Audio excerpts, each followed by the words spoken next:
NGS TV news కి స్వాగతం.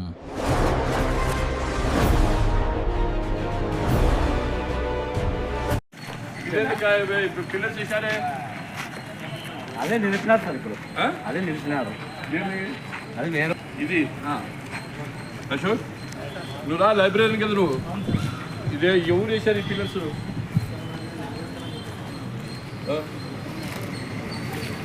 మనకి రాసి ఇచ్చారు కదా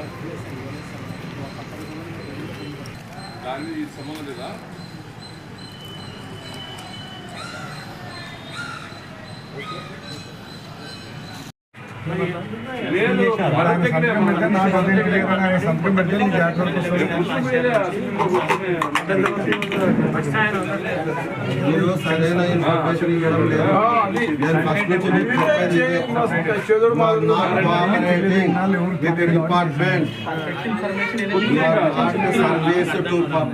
చదువుకోవడానికి డిజిటలైజేషన్ అనేటువంటి గ్రంథాలయాన్ని ఏర్పాటు చేయాలని చెప్పేసి గౌరవ లోకేష్ బాబు గారు మరి మంగళగిరిలో మొట్టమొదటిసారిగా ఏర్పాటు చేశారు. మేమందరూ కూడా దాన్ని విజిట్ చేశాం.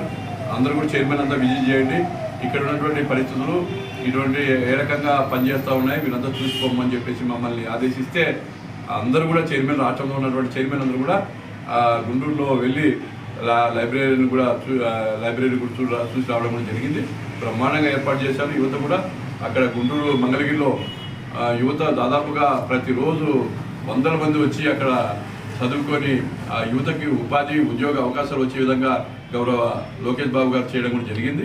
అందులో భాగంగా మనం కూడా ఈ జిల్లాలో మొట్టమొదటిసారిగా డిజిటలైజేషన్ ఉన్నటువంటి గ్రంథాలయాన్ని ఏర్పాటు చేయాలని చెప్పేసి మాకు కొంత పత్తికొండలో ఏర్పాటు చేద్దామని చెప్పేసి పత్తికొండలోనే మేము ప్రపోజల్ కూడా పెట్టడం కూడా జరిగింది. పత్తికొండ మా నియోజకవర్గం కాబట్టి మాకు అక్కడ డిజిటలైజేషన్ ఉన్నటువంటి మొట్టమొదటిసారిగా అక్కడ ఏర్పాటు చేసి తర్వాత జిల్లాలో అన్ని శాఖల్లో చేయడానికి మేము పనిచేస్తామని చెప్పేసి మీ ద్వారా తెలియజేస్తా ఉన్నాం. ఏదేమైనా కూడా గ్రంథాలయానికి సంబంధించి అన్ని విధాలుగా ఈ యువతకు ఉద్యోగ ఉపాధి అవకాశాలు కల్పించడానికి మా సాయశక్తులా ఒక సిన్సియర్గా పనిచేస్తానని చెప్పేసి నాకు ఇచ్చినటువంటి ప్రభుత్వం ఏదైతే నాకు అవకాశం కల్పించిందో నాకు శక్తి వంచన లేకుండా ఒక సిన్సియర్గా పనిచేసి ప్రజల మెప్పు పొందే విధంగా ఏర్పాటు చేయడానికి గతంలో కూడా నేను చైర్మన్గా పనిచేసేటప్పుడు దాదాపుగా రాష్ట్ర చైర్మన్గా పనిచేసేటప్పుడు నాకు ఇచ్చిన శాఖల్లో ఆ శాఖ ఉన్నతించే విధంగా ఏర్పాటు చేశాను. అదేవిధంగా ఇక్కడ గ్రంథాలయ సంస్థ చైర్మన్గా నాకు అవకాశం కల్పించారు. ఈ గ్రంథాలయ సంస్థ చైర్మన్గా నా బాధ్యతలు నేను సక్రమంగా నిర్వర్తించి మరి గ్రంథాలయాలకు కూడా మంచి ప్రతి గ్రంథాలయాన్ని కూడా బాగు చేసే విధంగా అంటే బాగా పూర్వవైభవం గతంలో ఎన్టీ రామారావు గారు 86లో మీకు తెలుసు, మీ అందరికీ కూడా తెలిసి ఈ సందర్భంగా గుర్తు చేస్తా ఉన్నాను.